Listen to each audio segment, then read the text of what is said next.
Ambasadori i Shteteve të Bashkuara në Serbi, Kajli Scott, mendon se vendi ballkanik po afrohet më shumë me Bashkimin Evropian se sa me Rusin. Ka mjaft zëra që thonë se Beogradi është më pranë kursit të Moskës, por në fakt po ndodh krejt e kundërta, tha përfaqësuesi i lartë diplomatik amerikan në një intervistë për Radion Europa e Lirë. Serbia, argumenton ai, ka paraqitur një pozicion tjetër, i cili është shumë i qartë.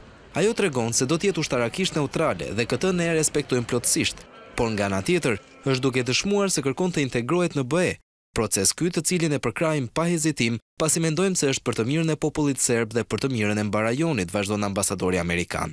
Protestat që kanë shpërthyer në Serbi kundër presidentit të posaçëzgjedhur Aleksandar Vučić, Scotti përshkruan si një element shumë të shëndosh dhe shenjë të demokracisë energjike.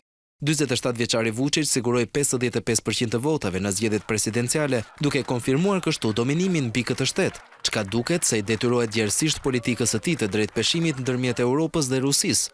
Ndonse posti i kreut të shtetit është më së shumti ceremonial, pritet që Vučić të emërojë në postin e kryeministrit një aleat të vetin dhe ta transformojë pozicionin e presidentit në një zyrë prej nga mund të kontrollojë jetën politike të vendit me 7.2 milion banor.